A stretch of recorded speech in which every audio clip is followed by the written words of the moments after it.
We're going over System Concepts, Article 35, Egoism in the Work, Part 6.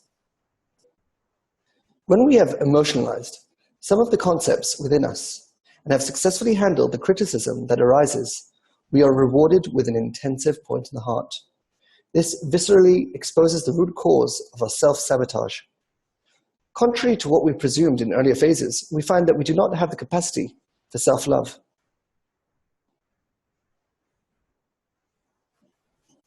Pain point desires. Every person, depending on their class, have a different pain point. Avram lacks a supporting environment. Yitzchak has issues with self-expression.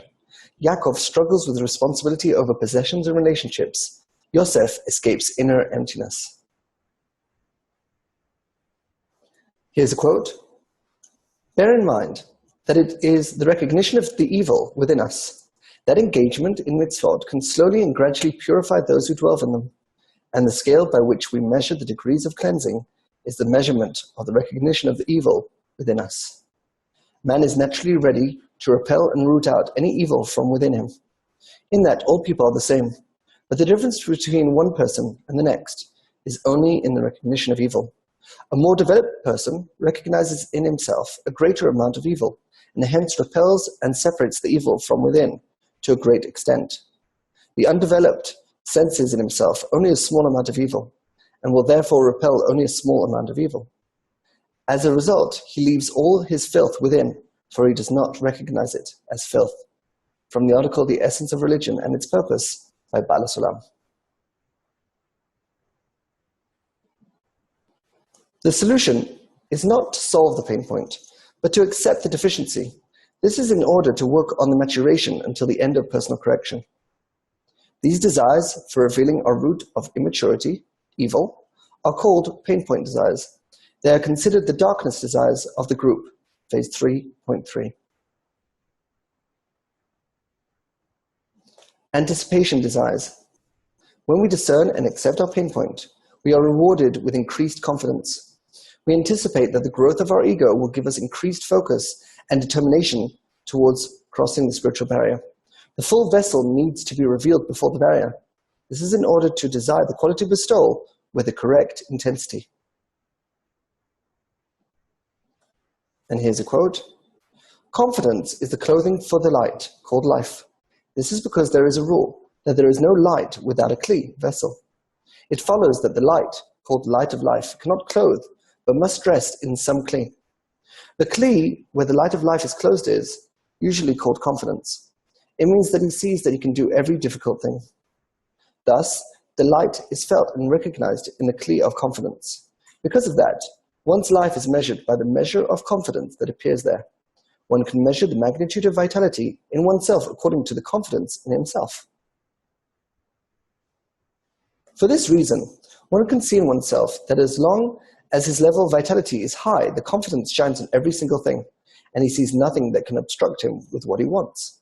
This is because the light of life, which is a force from above, shines on him, and he can work with superhuman powers, since the upper light is not limited like corporeal forces. From the article 72, Confidence is the Clothing for the Light, from the book Shamati by Bala Sulam. We find that our egoism is the only quality we have for advancement. It needs to be nurtured and manipulated. It is a flexible platform. Through the structure of the discernments we collect, we gain stability and precision towards becoming the creator, adhesion with the quality of bestowal. Internally, we should be tenacious, while externally behaving normal. This tension is needed to further the process of our spiritual birth. These desires for increased confidence towards our future state are called anticipation desires. They are considered the spirit desires of the group, phase 3.4. And here's the first question. What is the pain point? Cedric. Well, it seems to me that pain point, it could be all those faulty things that I have when I perform, or what I think, or my feelings, or perhaps all those insecurities that I think I have and that I need to overcome. Maria. What is the pain point? I think it says it in the word. It's pain. It's a pain, and I think that it's what, depending on one's class, what triggers more sharply the identification of immaturity, of the immaturity that one currently is in, or the potential maturity at one point. Moshe. It's that point that hits it hardest, basically. It's that point where you're most sensitive, and basically where you need to work to correct. It's a part of you that it's exposed, obviously, and the faster you expose the pain point, the quicker you can understand it better and work to mature your perception of that pain point. Rick. The pain point is a piece of ourselves that we've hidden deeply away and within ourselves, and covered it with everything we can. And we've left it there in its immature state and haven't gone back and revisited it. And then when it is exposed to us, it's so poignant that it is many times overwhelming to the individual. So it's something, as Moshe was saying, that we need to take and revisit and start to understand and reveal, make ourselves aware of, so that we can overcome it and correct it.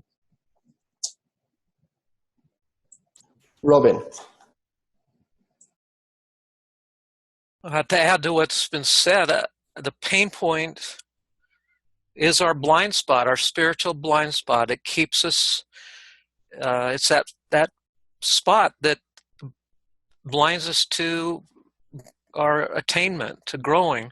It always has to be dealt with, and it's always the thing that's hardest to see, I think. The pain point is like a point of view. It's like a perspective that everything we experience goes through the pain point, and it sort of closes in and sort of touches. It's like a sensory point. It's a point that when we experience situations, they always go through our pain point. Now, the positive situations, of course, aren't painful. The negative ones are actually what activate the pain point. So when things are positive, it's actually because it's just going through, and there's no sort of response from our perception. And it's the situations that bother us, they touch the pain point, and then it hurts us at our core. And the entire sort of process, what we're going through, is to first reveal that pain point and then correct it. And when we've corrected that pain point, that's called end of correction. When we love ourselves, we're able to sort of invert the things that cause that sensation of that pain point to sort of light up, and we invert it that actually it lights up from positive situations instead from negative situations. The second question, what does the pain point have to do with our correction? Cedric. Well, perhaps working on our pain points can make us perceive ourselves differently and advance in order to correct other pain points. Because I believe that as soon as you start seeing some and correcting those, you can advance and see others that you were not able to see before. Maria. What does it have to do with it? It has everything to do with it.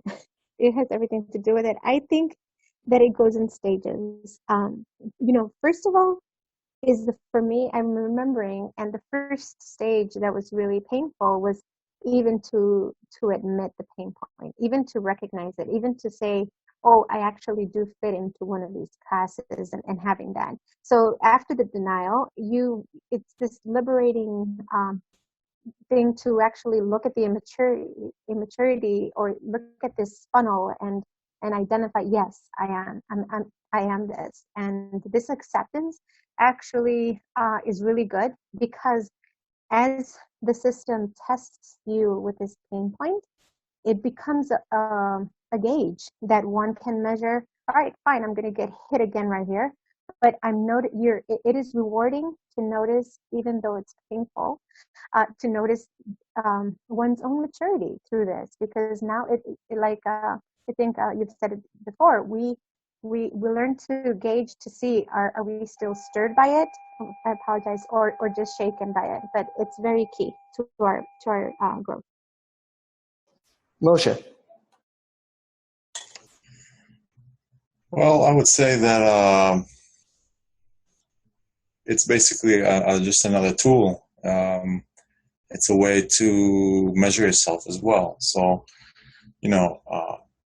as you're working with your pain point, you would expect that as it gets more corrected and fixed, your reality would change accordingly, and you wouldn't bring those types of situations to you again. So it can be used as a barometer, to see how you're doing, because your desires are hidden from you, and you can only really see what's in reality and dissect it accordingly. So you look at your reality and you see how if the situation's improved in a certain area, then you're sort of working on you're correcting that pain point. Rick.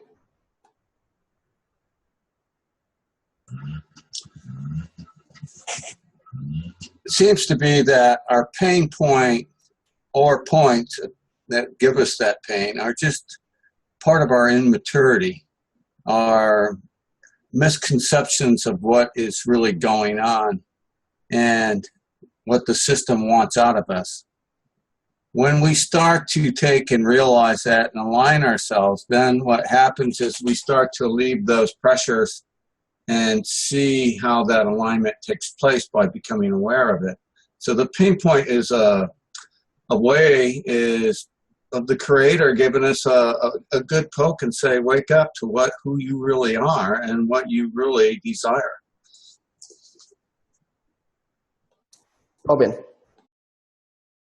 Well, the pain point is a weakness. It blocks our growth, advancement, and as we work with it and expose it, it kind of points the way we have to go. But it's a great weakness that I think will turn into a great strength at the end of correction. The pain point is a very important thing, because what it allows us is to see our symptoms. It's like if someone's sick, if he has no ability to express his sickness through symptoms, then the person won't know that he's sick and he won't be able to deal with himself. And there's many people where they just suddenly die, and the reason they suddenly die is because they didn't show any symptoms, so no one could identify, not the person and nor anybody else could identify that something was wrong. And when they did identify, let's say, that something was wrong, it was too late. So what the pain point allows us is to have a sort of a sensor to know are concepts corrected or not. That is, if that pain point is sort of flaring up, then it's a symptom that there's still some concept I need to clean. There's still some concept I haven't internalized correctly. And then you come to the group and you clean that concept and you ask for direction and help. So if you the more your pain point is sensitive, the more you can be aware of what concepts within you are dirty or not. And if you're less sensitive, then you might actually feel very good with yourself, but you weren't able to reveal any of the misconceptions and any of the desires that you actually have to clean in the first place. Question number 3, what is the difference between an active and intensive point in the heart? Cedric.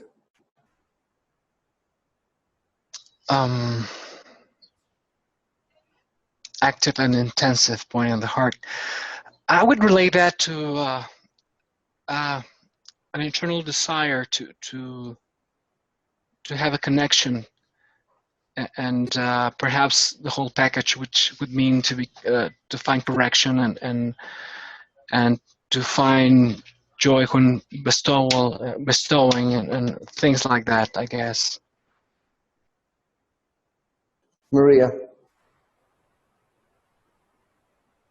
Active and intense. Well, at least active is already not passive. But I think that the difference between the active and the intense would be the level of emotion that is invested into the concept.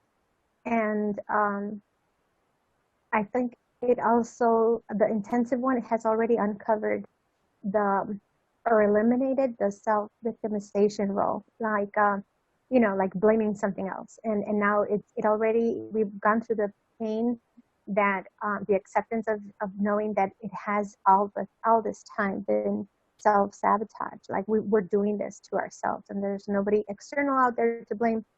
So this intense emotion to it also is tied to this like a sharp, like targeted thing. I'm going to fix it. All right, fine. It's me. It was me all along. Now I can fix it. That kind of mentality versus still being in a victim role. Moshe. Well, an active point in the heart is one that's already starting to understand the system a bit more, and but hasn't emotionalized these concepts to him. And an intense point in the heart is it's already starting to, the emotion is starting to build, it's starting to attach it to him, and that responsibility starts to gain in that person, and it's just a lot more intense, where before it was sort of like more of a global type of outside kind of response, but intense is very, very internal, very strong, very emotional. So yeah. Rick. Oh yeah, you kind of look back and you think about an active point in the heart.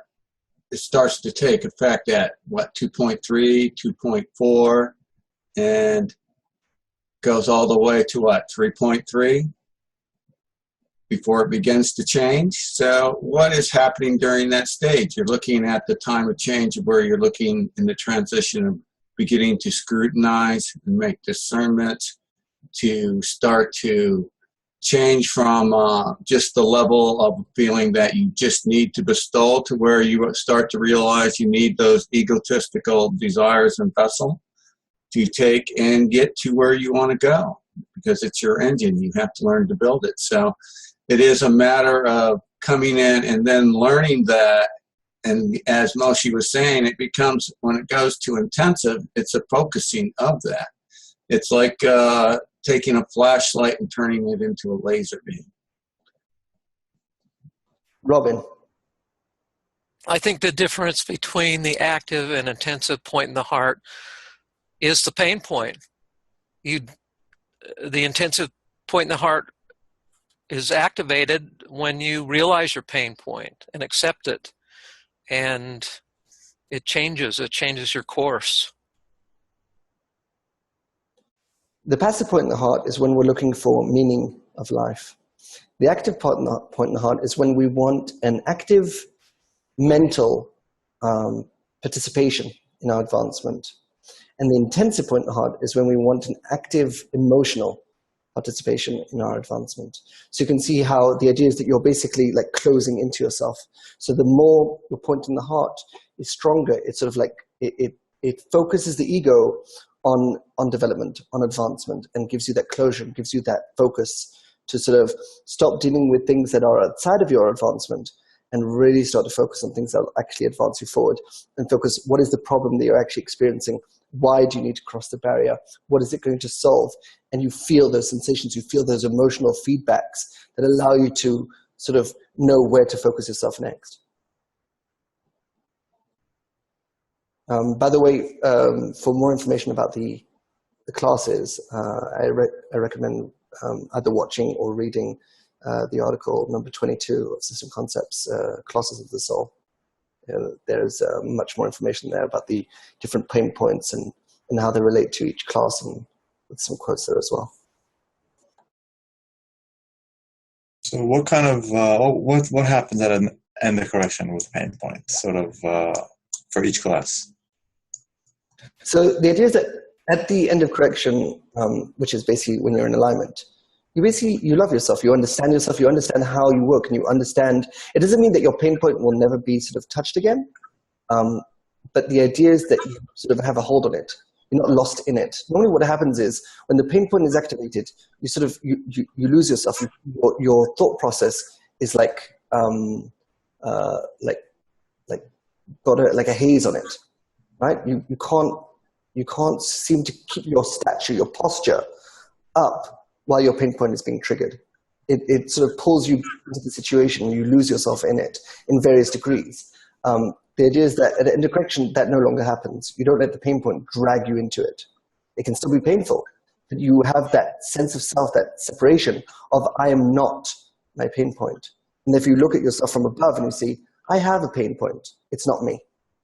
Well, is a pain point something that has to do with like personality, or is it like just sort of a more general type of thing? Like, everybody has a different personality. Like there's some things people don't like to do. But is that sort of, has anything to do with personality? So, the whole idea of the classes is that we've got this internal structure and external structure of, we call it kindness and judgment, which is basically, are you attracting or giving? And the idea is, with the different classes, you've got Avram, which is externally and internally kindness. You've got the other extreme, which is Yosef, which is internally and externally judgment. And then you've got the two classes in between, where you've got Yitzchak, which is internally judgment and externally kindness. And you've got Yaakov, which is internally kindness and externally judgment. And what those different variants of externality and internality do, the internality is what you're attracting in your life. So if, for example, you have internal kindness, you're actually attracting very supportive situations. Then the externality is how you interact with those situations. So for example, if we take a Yaakov has this external judgmental thing of like, I can do it alone, I don't need anybody's help. But because they have an internal right, they have internal kindness, they actually attract very supportive situations. So they're like, I don't need anybody's help, but when they're in need, when they're in trouble, it just so happens that people around them to actually support them. And it's very clear to see the difference in the pain points when, for example, people go through breaking the vessels after the barrier, where Yosef's, they always go through it alone. They sort of, for some way, they make it that they can't contact anybody, or they don't want to contact anybody, or no one contacts them. They basically want to go through it alone because they've got that externally and that internal judgment. They want that separation, that they want to own it 100%. You've got Yaakov, which is sort of like, he says he wants to do it alone, but actually attracts a situation where conveniently people around him to actually help him go through it. And then you have, Yitzchak, for example, that internally he wants that separation. He wants to go through it alone, but he still has that external kindness so that if someone is trying to help him, he'll allow them to do so. And then you got Avram, which is both attracting a supporting environment to help him go through that breaking and interacts with that positively externally as well. So the internality is what environment you're attracting? Exactly. It's like the situation, the will to receive. The will to receive is an attracting force. So what you attract, the situations you attract, is by your internality, and the interaction, the external interaction you have in reality with those situations, is by your externality. Okay. What would you say is the difference between the class and then their respective point in the heart? So, we have like various sort of ways to differentiate between people. And one of them is the methods and the other is the classes. The classes, you're born with a certain class and you can never change it. So if you're born Yosef, you stay Yosef for your entire life. You can never change it. You can add layers on top of it of the other classes. You can sort of interact differently externally. But the idea is that you're always going to stay with your internal thought process will always be your class. So Yosef will be Yosef for life, and their thought process will always be a Yosef thought process. And an Avram will always have an Avram thought process. They might be able to externally sort of be more judgmental, maybe more kindness, and able to handle that, especially after intercorrection, where you get that more of that flexibility. But their internal thought process will always be by their class. The method decides what is the way they're going to advance. The Yosef method of advancing is normally through external annulment, through external actions.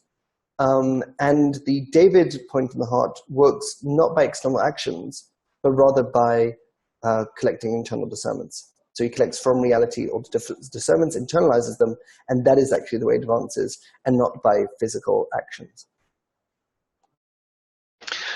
Sakai, would there be a best way to face your pain points? I mean, is there like a recipe or just a matter of time and try to figure those out? So normally the pain point is revealed to a person in, like we said now, in 3.3. So beforehand, you might get glimpses of it, but it's not like a focal point that you're actually meant to deal with. In 3.3, that's where you feel it emotionally, and then you can, what you're meant to do, the way you deal with it is by accepting it. First of all, agreeing with it, seeing that you actually do have that pain point, and accepting it and understanding, okay, I'm not going to correct this now, but this is why I need to go through this entire process. So it paves the way for why you didn't have to go through correction at all. Because let's say you were feeling good, why do I need to go through correction?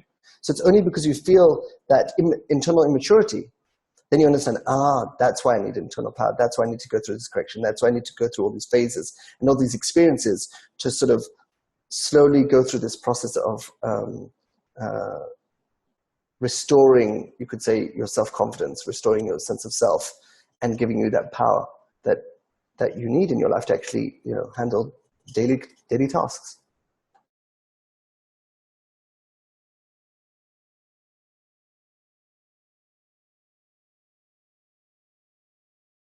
A very important thing about the pain point, and I want to read shortly a quote from Bala Sulam about this from one precept, is that the pain point will show you that normally will show you, let's say, some situation.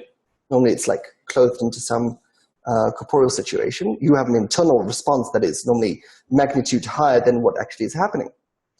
But it's normally that it's clothed into some kind of experience that either you're thinking in the past or you're experiencing in the present. The important thing is to understand that it's got nothing to do with them.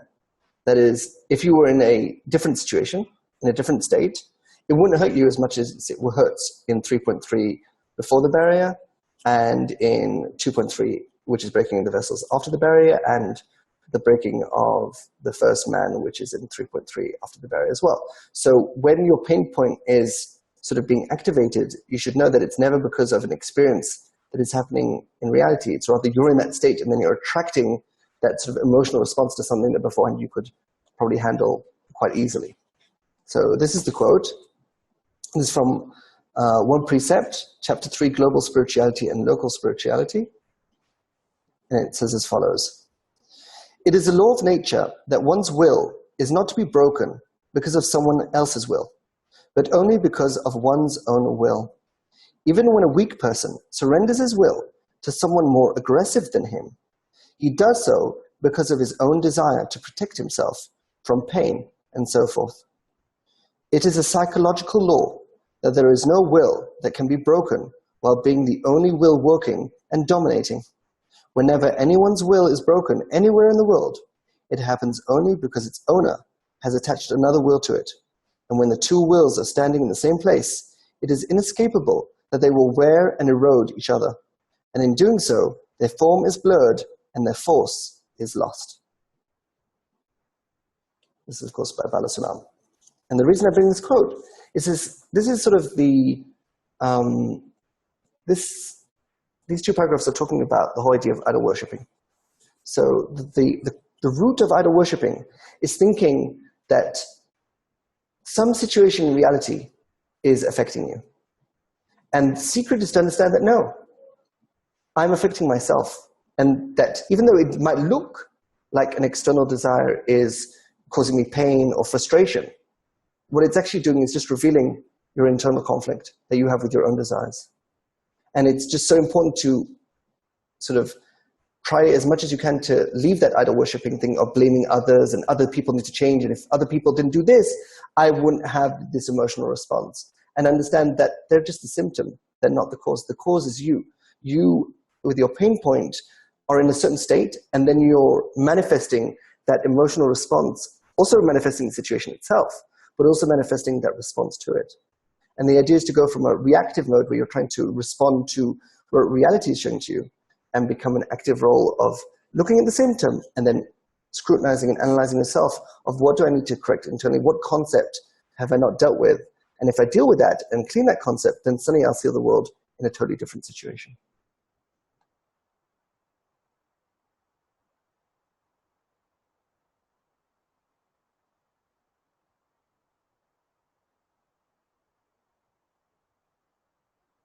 Can you explain again regarding the will in one precept? Can you explain that sentence where it says that there's no, if it's dominant, there's no other, I guess that it can't be affected by anybody else's will? I'll read the quote again anyway. It is a law of nature that one's will is not to be broken because of someone else's will, but only because of one's own will. Even when a weak person surrenders his will to someone more aggressive than him, he does so because of his own desire to protect himself from pain and so forth. It is a psychological law that there is no will that can be broken while being the only will working and dominating. Whenever anyone's will is broken anywhere in the world, it happens only because its owner has attached another will to it. And when the two wills are standing in the same place, it is inescapable that they will wear and erode each other. And in doing so, their form is blurred and their force is lost. So the idea is you're never actually dealing with anybody else's will. What you're doing is you're only dealing with your own will. But it said if to protect itself, it would be willing to surrender to somebody, to a higher will. Why would it do that? So that is what we normally call external annulment, where you're basically taking somebody else's will and applying it to yourself. So the idea is that when you're subjugating yourself to somebody else's will, you're not actually subjugating yourself to somebody outside of you. Rather, you're subjugating to that will that you see outside of you, but it's actually inside. So it looks like you're subjugating yourself to somebody else, but actually you're subjugating to that will inside of you. Right. That will inside somebody else. It's a different part of yourself, you're saying. Exactly. It's like, it looks to you like it's external. It's like, oh, I'm annulling myself to him. But rather, you're annulling to your version of him. You're never actually annulling to the person outside of you. You're annulling to the way you perceive that person within you. And we can see this many times, for example, where a person does something and another person has a totally out of proportional response to it. Like, for example, let's say someone says something and the other person thinks, oh, they hate me. And he builds this whole thing and he's like, oh, he hates me. How could he hate me? I'm such a nice person. He goes through this whole melodrama. And then afterwards, he either talks to the person or hears from somebody else and he's like, I wasn't angry at you at all. What made you think that? So that just shows that he wasn't actually interacting with the other person's desire. He was interacting with what he thought the other person's desire. And that's why we say that our value of self is what we think the environment thinks of us. So it doesn't really matter what the environment actually thinks of us. What matters is the way we perceive that our environment thinks of us.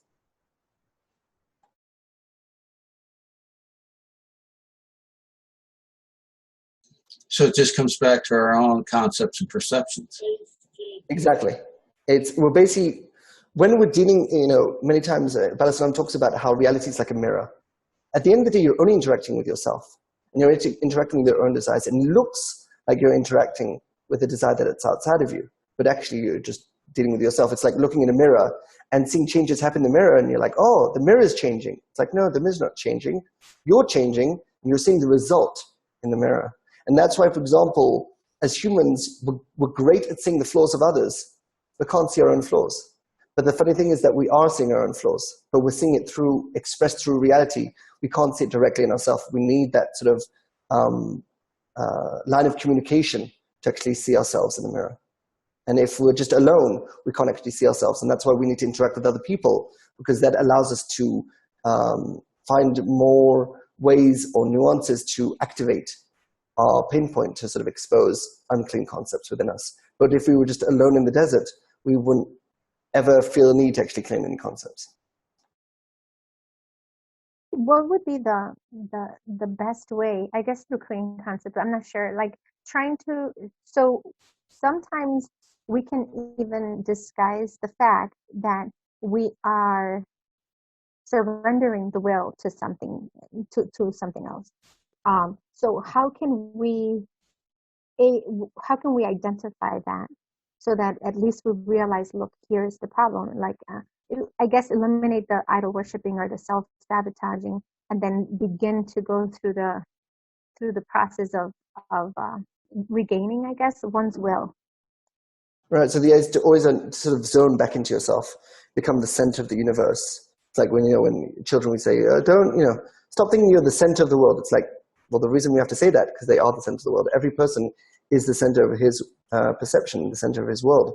And the idea is you have to zone back in to understand that it's all going through you. It's like when we talk about the creator works through us. We're a conduit. We're a way to see our internal power. So it's not like the internal power just works outside of us. The internal power works through us. And it sort of cascades all the way down to reality. And that's where we can see the results. And that's why we say, from thy actions, we know you. That is, from reality, from the sensory, from the responses that we get in reality, we're able to learn and identify our internality. Can you say that internal power, when you increase your internal power, you're increasing your perception of reality, and you start to see things a lot clearer? So you could say the result of increased internal power is an increased perception. Well, that's the goal, is to have increased perception. So then in order to do that, you need more internal power. You could say the goal is more internal power. The result of that more internal power is increased perception. But what you see is increased perception. You don't see the internal. That is true, but the goal is the internal power. The goal is the internal power source, and you sort of, again, use the expressions to see where your power source is. It's like if you're a electric company, you're able to identify the problems in the electric current by seeing the way they actually uses appliances and stuff, right? It's like if you have electricity in your house, but everything's off, you don't know you have electricity in your house. It's only when you turn something on, then you can be aware of, if it's on or off, whether there might be a problem in the electrical current or not.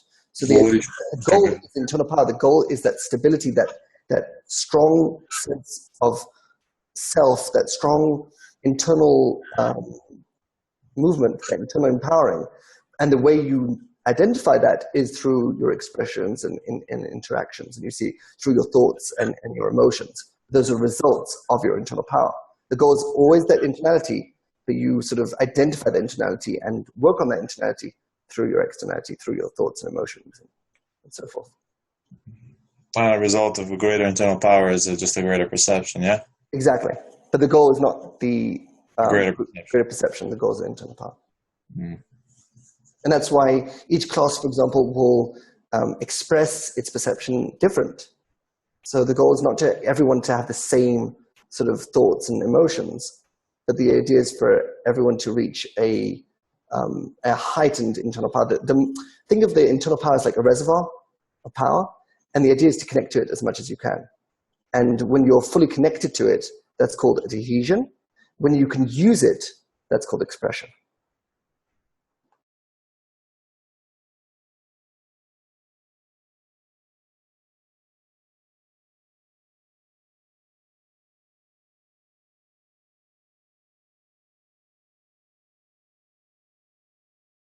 What did you all think of the article?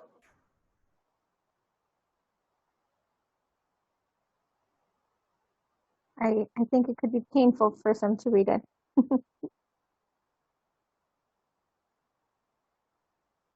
Which is good. Depends on your state. That's true. No, I thought the article was very good. Made a lot of very good points.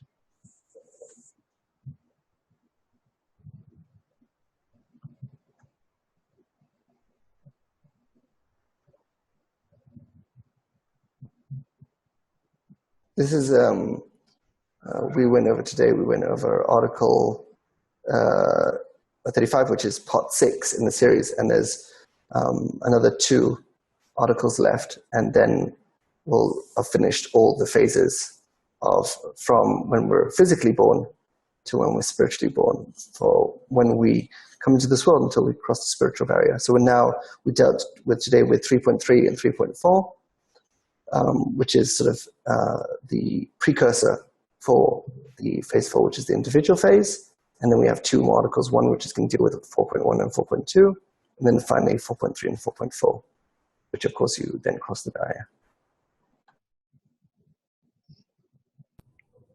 I hope this isn't too abstract a question, but someone did ask me this question just recently.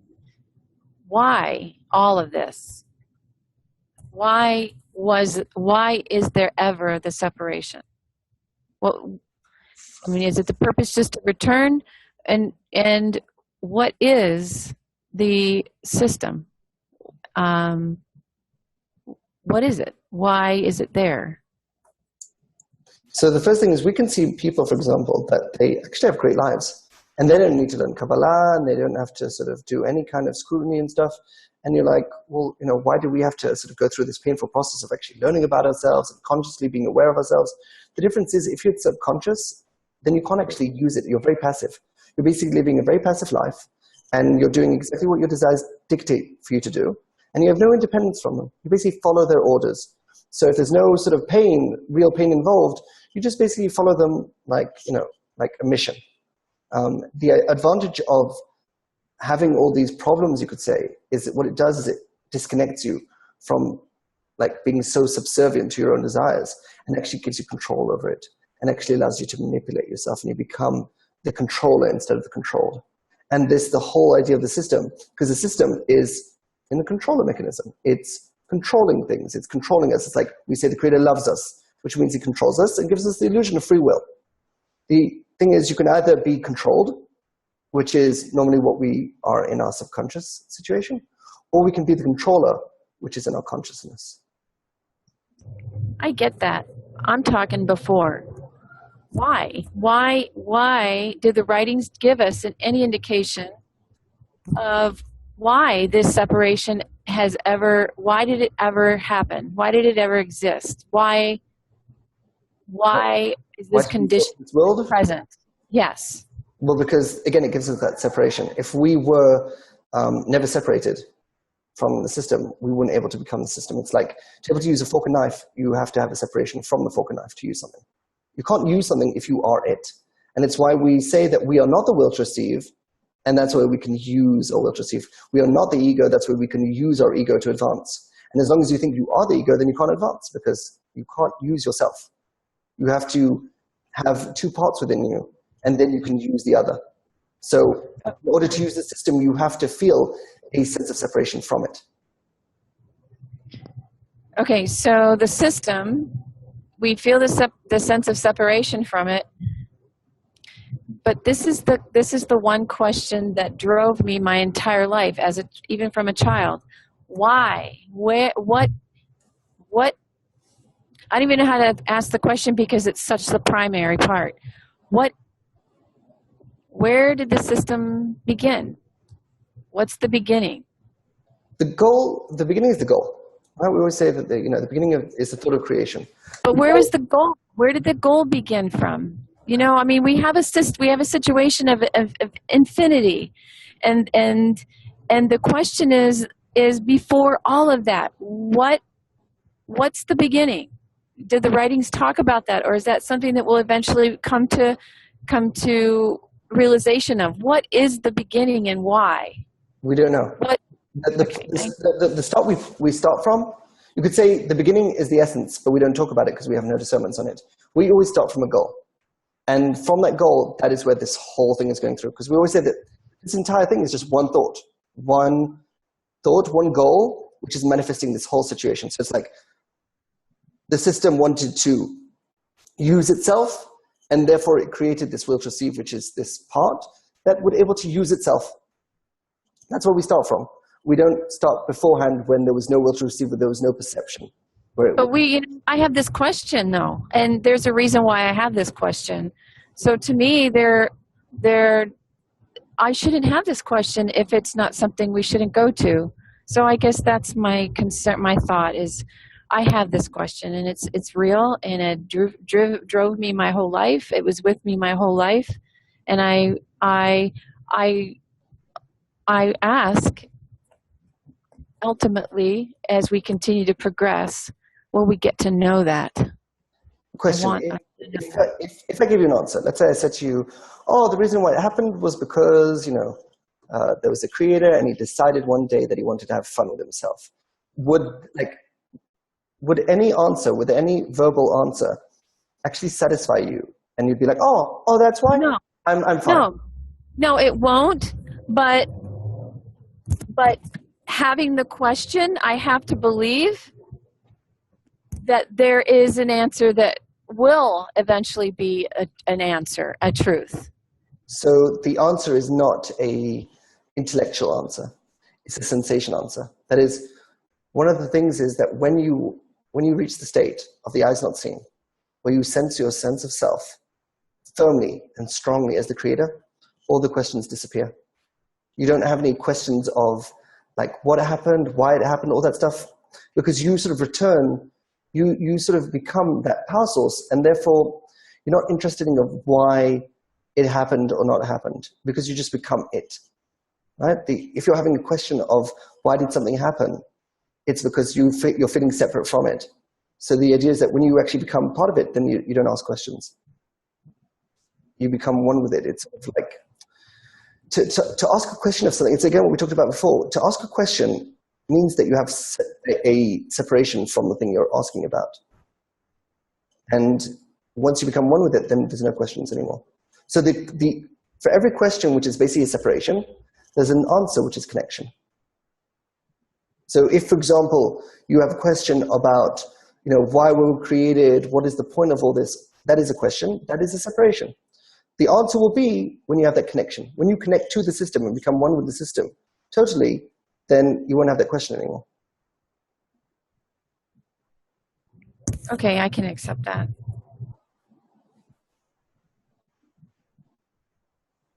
That is the thought process of a question.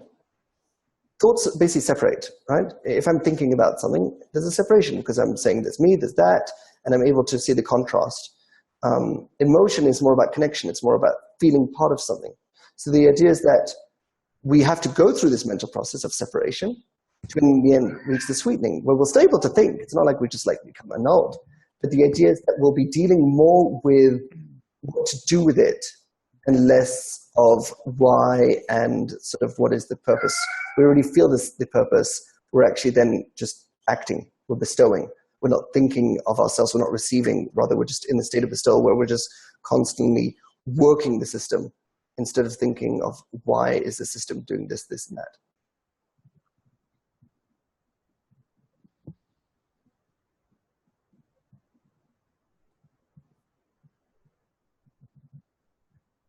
I'll know then when that question no longer has a sensation, I guess, of a question, then I'll know then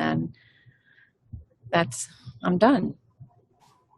Well, you're done from the question. It doesn't mean you're done from actually doing things. That you're done asking why, then you're actually doing what? You're actually working in it.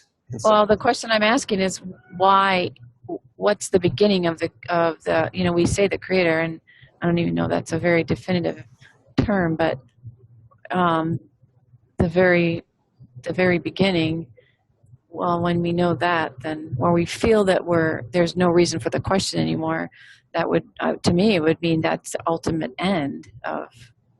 So that's actually where the beginning starts. So the idea is that question disappears when you get the light of singularity, which is called Or Yichida.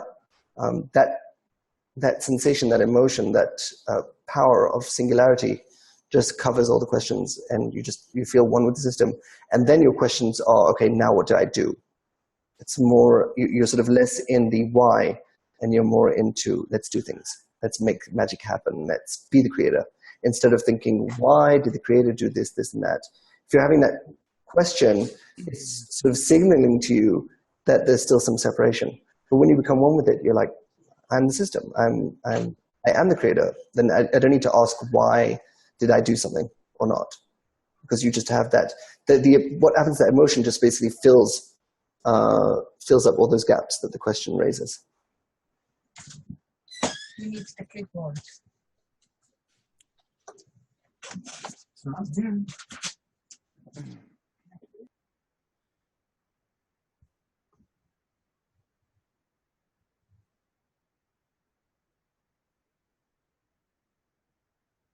All right, I think we'll stop here and enter the after party.